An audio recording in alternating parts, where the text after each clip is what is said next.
सभी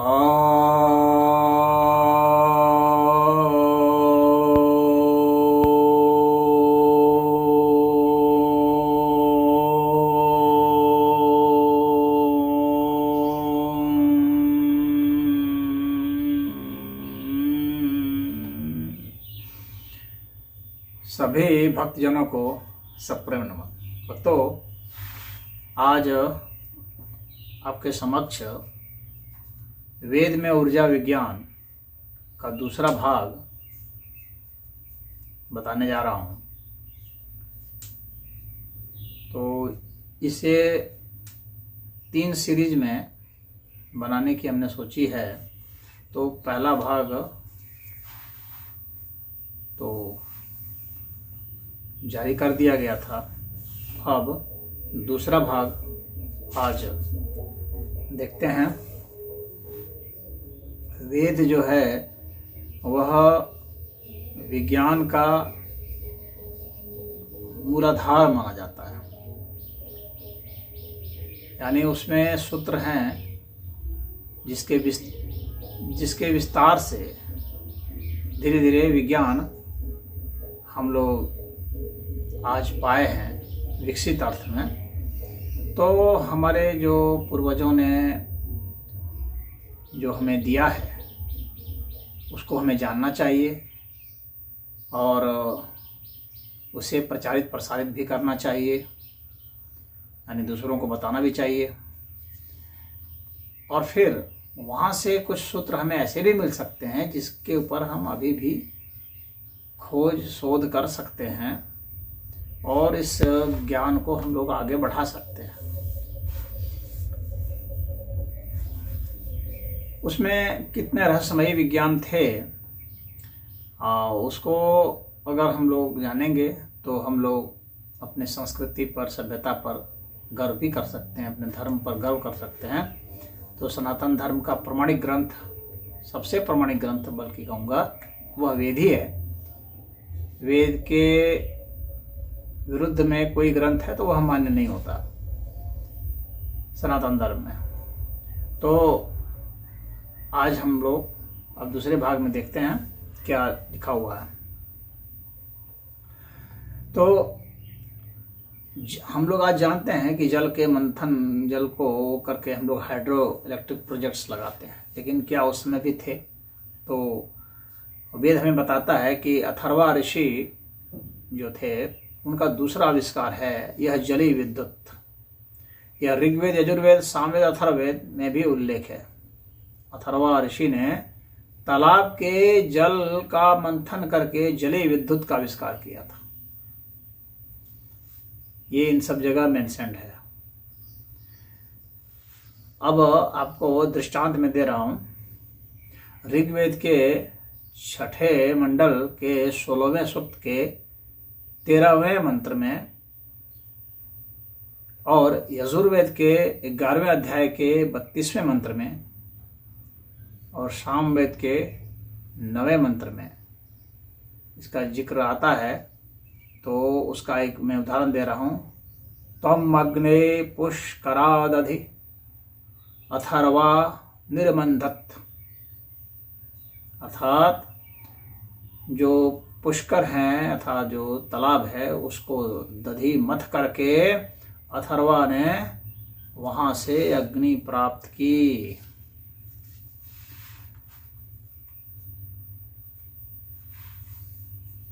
अब इसके बाद हम लोग देखते हैं भूगर्भीय अग्नि के विषय में, यानी जमीन के अंदर में जो अग्नि होती है उसके विषय में। ऑयल एंड नेचुरल गैस जिसको हम लोग कहते हैं, उसको पुरुष अग्नि भी वैदिक भाषा में कहा गया है। तो यह भी, इसमें भी अथर्वा ऋषि की बहुत वो है, भूमिका है, उनकी अपनी देन है। तो अथर्वा ऋषि की यह तीसरी खोज थी, भूगर्भीय अग्नि। तो उसका वो पता लगाया उन्होंने और उसे निकाला। इसका वर्णन ऋग्वेद, यजुर्वेद और तैत्तिरीय संहिता में है। ऋग्वेद में पुरुष्याशो अग्नयः का प्रयोग है। इसे पृथ्वी एवं समुद्र से खोद कर निकालने का उल्लेख है। यह सभी प्रज्वलनशील पदार्थों जैसे कि पेट्रोल, गैस, केरोसिन का इसे ग्रहण करना चाहिए इस अग्नि का। यजुर्वेद के मंत्रों में, किस मंत्र में, तो 11वें अध्याय के 28वें मंत्र में और 32वें मंत्र में इसकी ज्वलनशीलता का वर्णन है। पुरुषो वशी विश्वभरा, ये बताया गया है, के द्वारा बताया गया है कि अग्नियों का पालन पोषण के लिए, पालन पोषण करने के लिए इन अग्नियों का अत्यंत उपयोग है। तो यजुर्वेद के 11वें अध्याय के 32वें मंत्र में देखिए क्या कहा गया। पुरुषो वशी विश्वभरा अथर्वा त्वा प्रथमो निर्मंथदग्ने, अर्थात जो पुरुष अग्नि है तो वह अग्नि जो है विश्व भर में है, और अथर्वा जो थे ये प्रथम थे। वह प्रथमो निर्मंथग्ने, उन्होंने मंथन करके उससे अग्नि निकाली, उसमें वो प्रथम थे, वह अग्नि जो विश्व भर में फैली हुई है। ये यजुर्वेद में कहा गया है। यजुर्वेद के ही 11वें अध्याय के 28वें मंत्र में क्या कहा गया है। पृथिव्यः सदस्तादग्निम पुरुष्यम खनाम। तो यहाँ पर बताया गया है कि उन्होंने पृथ्वी के भीतर से अग्नि खोद करके निकाली। तो आप देख सकते हैं उसी तरह से यजुर्वेद के 11वें अध्याय के ही, मतलब इसी अध्याय की जिसकी चर्चा कर रहा हूं, इसी अध्याय के 29वें मंत्र में कहा गया है। अपाम पृष्ठम वशी योनि अग्नि समुद्रम अभितः पिन्वमानम। तो इसमें भी ये बताया जा रहा है कि ये सब जो है समुद्र में भी ये सब अग्नियां हैं, और इन अग्नियों को हम लोग वहां से निकाल सकते हैं, खोद सकते हैं, निकाल सकते हैं। जहां जल ही जल भरे हुए हैं वहां भी ये अग्नि है। यजुर्वेद के इसी अध्याय के यानी 11वें अध्याय के ही 31वें मंत्र में देखिए, यानी 28 से लेकर के जो 32 मंत्र है ना, उसमें पूरा का पूरा इसी का वर्णन है। अग्निमंतर वरिष्यन्ति ज्योतिष्मंतम अयस्रमित। तो ये कहा जा रहा है कि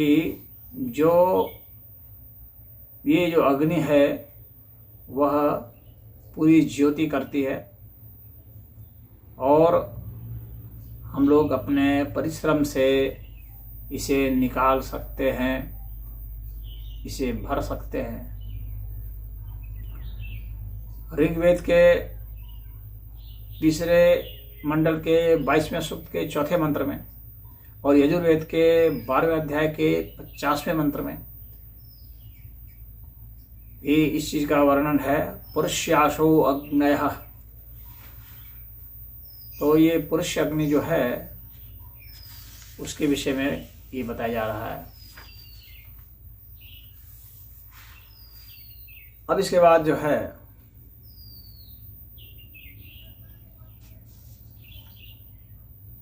अब यहाँ पर जो देख लीजिए, जो समुद्रम अभितः जो कहा गया है, तो इससे जो स्पष्ट होता है कि समुद्र में ये अग्नियां विस्तृत भाग में फैली हुई है। और योनिर अग्नि है जो यजुर्वेद के मंत्र में था, तो इसका मतलब है कि उसमें यह बताया गया है कि ये अग्नि के कारण यहाँ इसमें ज्वलनशीलता बहुत ज्यादा है।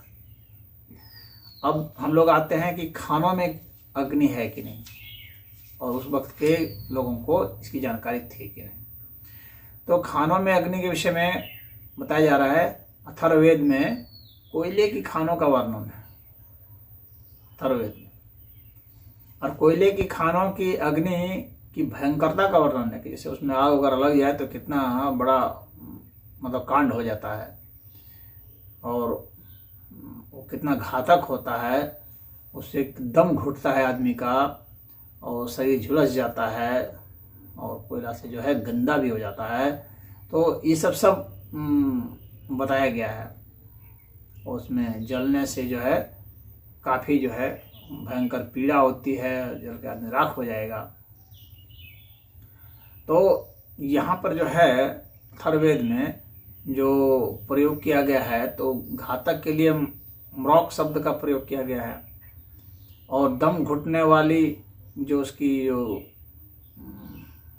क्षमता है, जो उसके गुण है, उसके लिए मनोहा का प्रयोग किया गया है, और जला देने को तो निर्दाह के रूप में प्रयोग किया गया है, और भयंकर के लिए तो घोर शब्द का प्रयोग किया गया है। अथर्ववेद के जो है 16वें खंड के पहले सूक्त का तीसरा मंत्र देखिए, इसमें क्या कहा जा रहा है। म्रोको मनोहा खनो निर्दाह आत्मदुषी तनुदुषी। तो ये कहा रहा है कि इतना घातक है, ये जला भी देता है और यह दम भी हम लोग का घोंट देता है, और ये हमारे तन को भी दूषित कर देता है, आत्म को भी दूषित कर देता है।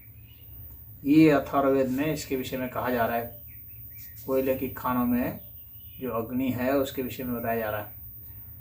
अथर्ववेद में ही, मतलब इसी का जो 16वें खंड का ही और पहला ही सूक्त का जो 8वां मंत्र है, वह इसको बहुत भयंकर भी कह रहा है। घोरम तदेतत् कह रहा है, ये बहुत ज़्यादा घोर है, बहुत कठिन है, भयंकर है। समुद्र में भी जो अग्नि है उसका अथर्ववेद में भी उसका वर्णन आता है। तो और दो प्रकार की अग्नियों का वर्णन है, एक तो शांत अग्नि है और एक घोर है, कठिन भयंकर अग्नि है। अथर्ववेद के 16वें खंड के पहले सूक्त के 6ठा मंत्र। अपामग्रम अशीषमुद्रम वो अभ्यवसृजामि। तो ये स्पष्ट बता रहा है कि वहाँ जो है वैसी अग्नि है समुद्र में।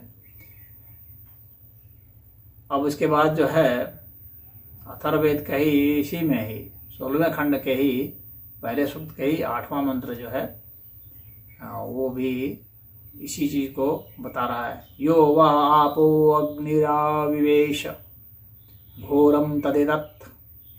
तो उसका काफ़ी मतलब भयंकर अग्नि है उसके भीतर में, समुद्र के भीतर में। आपो यानी जल के भीतर में बहुत भयंकर अग्नि है।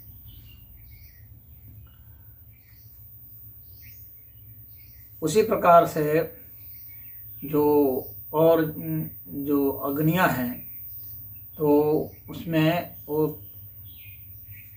ऋग्वेद वगैरह में भी वर्णन किया गया है अग्नियों के विषय में कि और भी कई प्रकार की अग्नियां। तो 10 प्रकार की अग्नियों का वर्णन आता है। ऋग्वेद में है कि एक अग्नि जो है वो इंद्र है। इंद्र किसको कह रहे हैं? तो एनर्जी को कह रहे हैं। जब भी इंद्र आएगा तो आप उसको ऐसे समझिए। तो उसमें कहा जा रहा है कि उसकी जो है, उसके जो धुरा है उसमें 10 अग्नियां हैं। अग्नि को वहाँ पर वाहिनी शब्द का प्रयोग किया गया है। वो अग्नियां जो बह रही है उसको वाहिनी कहते हैं, यानी जो बह रही हैं, वहन करती हैं किसी चीज को, वाहिनी है। ऋग्वेद के 8वें मंडल के तीसरे सूक्त का 23वां मंत्र है यह, जिसमें कि कहा जा रहा है 10 प्रतिधुरम वहंती वह नयः।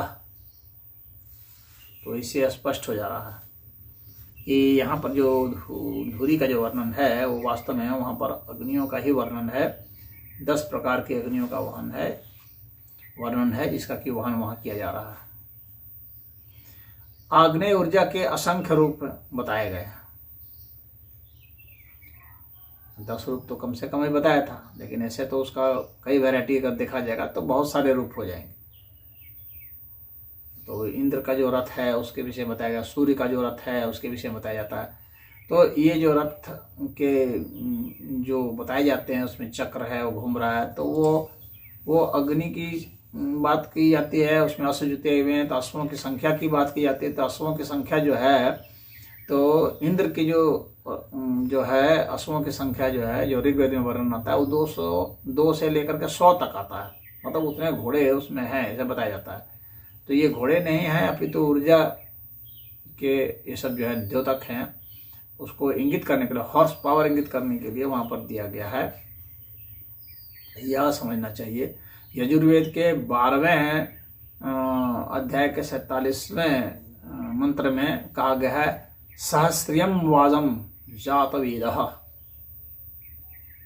तो यहाँ पर सहस्त्र जो है वो वाजम का प्रयोग किया गया है, शक्ति का प्रयोग किया गया है। तो ये हजारों शक्तियों की बात की गई है, ऊर्जा के हजारों रूपों की बात की गई है। इसी तरह से ऋग्वेद के दूसरे मंडल के 18वें सूक्त का 4था मंत्र, 5वां मंत्र, 6ठा मंत्र, ये तीनों ही मंत्रों में इस प्रकार के अग्नियों का वर्णन है। कहा गया याहि शतेन हरिभिः। तो 100 प्रकार की ऊर्जा की बात की गई है।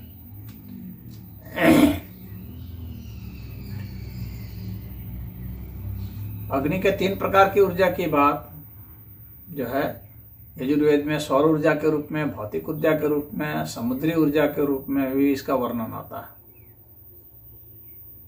यजुर्वेद के 12वें अध्याय के 18वें मंत्र में आता है दिवस परि प्रथमम द्वितीयम जात वेदः।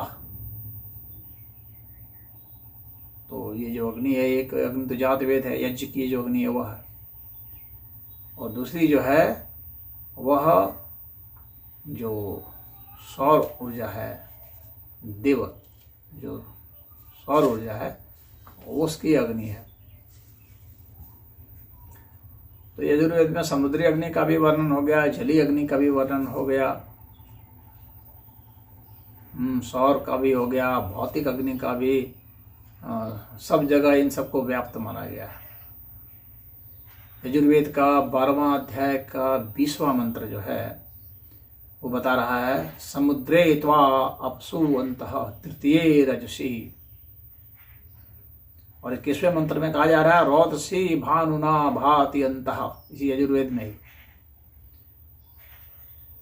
तो यहाँ पर जो है समुद्र का, पानी का और धरती का, इन सभी की अग्नि का यहाँ पर इस तरह से वर्णन आ जाता है।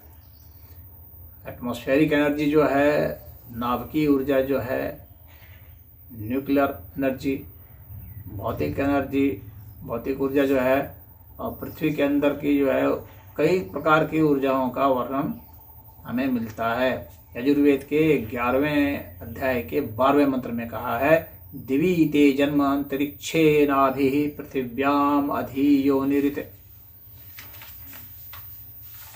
तो ये इसके प्रमाण है। अब अग्नि जो है वो यहाँ पर ये माना जाता है कि अग्नि का जन्म जो है वो जल से हुआ है।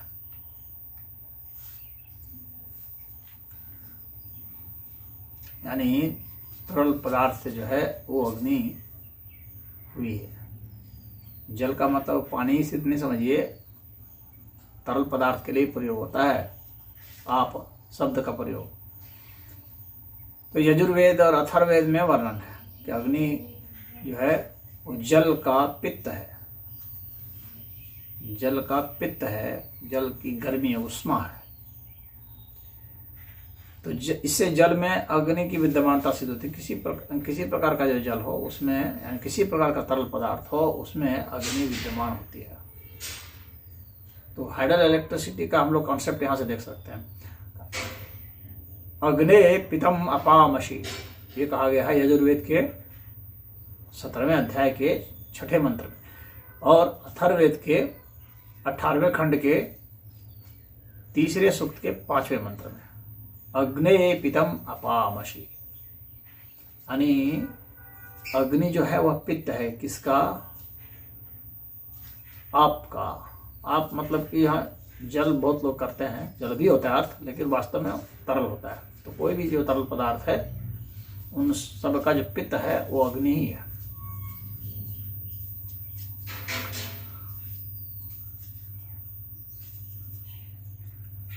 और विश्व में अग्नि, मैंने पहले भी बताया था कि अग्नि के विषय में क्या बताया गया है वेद में, तो बताया गया कि ये सर्वव्यापी है, यानी अग्नि विद्यमान है, हर जगह विद्यमान है। और बताया जाता है जहाँ भी घर्षण होता है वहाँ अग्नि विद्युत की उत्पत्ति हो जाती है। यह जो है अथर्ववेद के तीसरे कांड के तीसरे कांड के 21वें सूक्त के 8वें मंत्र में है। दिवम पृथ्वी मनु अंतरिक्षम ये विद्युतम अनुसंचरित ये दिक्षवंतर्येवाते अंतस्तेभ्यो अग्निभ्यः। जो है ये पृथ्वी में भी अग्नि है, अंतरिक्ष में भी अग्नि है, सूरज में भी अग्नि है, विद्युत भी है। ये विद्युत के जरिए अनुसंचरंती, विद्युत के जरिए ये इनका संचार होता रहता है। इनके अंदर में अग्नि ही अग्नि विद्यमान है, ऊर्जा ही ऊर्जा विद्यमान है, ऐसा समझना चाहिए। ऐसा वेद जो है बता रहा है। अब इसके बाद ऊर्जा से संबंधित जो यंत्र हैं उनका उल्लेख जो है 33 संहिता में भी है। 33 संहिता में ऊर्जा संबंधित यंत्र भी बताए गए हैं। वात यंत्र बताए गए हैं, ऋतु यंत्र बताए गए हैं, दिशा यंत्र बताए गए हैं, तेजस यंत्र बताए गए हैं। तो 33 संहिता का 1, 6, 1, 2 है, उसमें बताया जा रहा है वातानाम यंत्राय, ऋतूनाम यंत्राय, दिशाम यंत्राय, तेजसो यंत्राय। ये 33 संहिता के।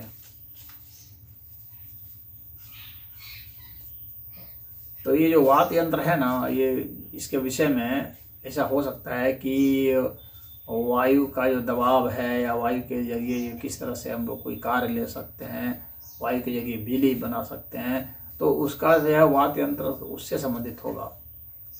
ये इससे हम लोग बिजली निकाल सकते हैं, तो इसमें विद्युत निकालने की विधि भी हो सकती है वात यंत्र में, क्योंकि बहुत विस्तार से तो कर दिया नहीं रहे, लेकिन रेफरेंस तभी होगा जब वो चीज उस चीज का अस्तित्व होगा, नहीं तो क्यों रेफरेंस होगा। और उसी प्रकार तेजस यंत्र का है, तो इसको ये माना जा सकता है कि ये प्रकाश की उत्पत्ति का यंत्र रहा होगा। वाग यंत्र का भी वर्णन है 33 संहिता में, वाग यंत्र का भी वर्णन है। ये संभवतः जो है ध्वनि उत्पन्न करने के विषय में होगा, से ध्वनि उत्पन्न होती होगी, या ध्वनि को ये आंकता होगा, मापने का होगा, या ध्वनि से कुछ परिवर्तित करता होगा, कोई कार्य लेता होगा, इस यंत्र में है। इस क्योंकि डिटेल तो बहुत सारे शास्त्र ग्रंथ हम लोग के जला दिए गए, बाद में जो उसका विस्तार किया गया है, और खो गए, क्योंकि भाई उस समय तो मान लो कोई चीज़ ताड़पत्र में लिखा गया है, भोजपत्र में लिखा गया है, तो वो बहुत लंबे समय तक तो रह नहीं सकता। तो ऐसे बहुत सारे नष्ट हो गए, लेकिन हम लोग को उसका वह मिलता है वर्णन। 33 संहिता के 1, 6, 1, 2 में ही वर्णन आता है वाचो यंत्रम अशीय। तो वाचन का जो यंत्र है, बोलने का जो यंत्र है, उसकी उपलब्धता तो दिखला रहा है। और सविता यंत्र जो है, सौर ऊर्जा का जो यंत्र है, उसका तो ऋग्वेद में वर्णन आता है।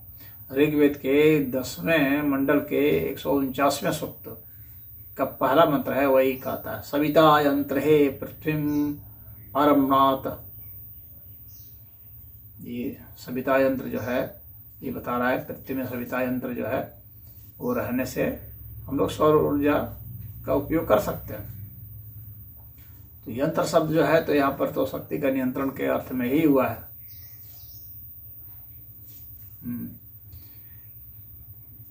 जल और अग्नि का भी जो है वह चक्र है, और सृष्टि में ये चल रहा है। जल से अग्नि, अग्नि से जल, दोनों एक दूसरे के पूरक हैं, एक दूसरे के आधार हैं। जल से अग्नि हम बना सकते हैं, फिर अग्नि से हम लोग जल भी बना सकते हैं।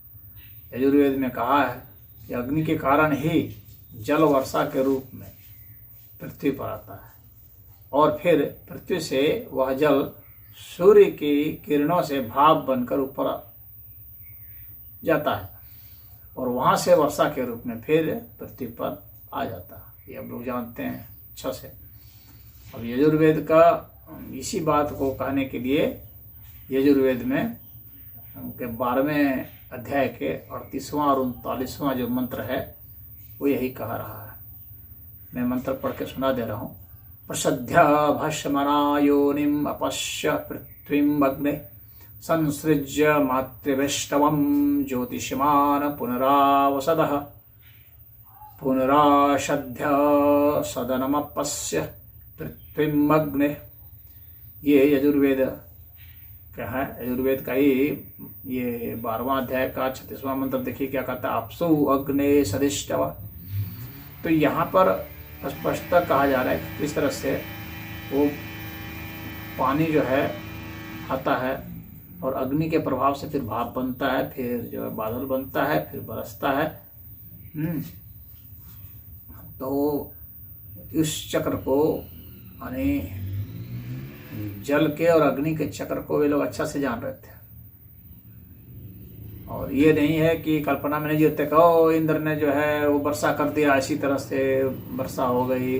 कल्पना वाली बात नहीं है, बिल्कुल साइंस बताया गया है कि कैसे जो है आज का जो आधुनिक विज्ञान भी इसी बात को कह रहा है और वही पहले था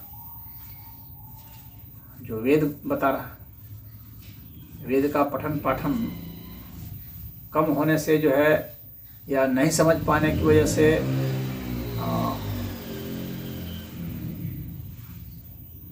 ये हम लोग सोचते रहे कि ये लोग शायद नहीं जानते थे, लेकिन जब वेद का अध्ययन करते हैं तो पता चलता है कि नहीं, ऐसी बात नहीं है।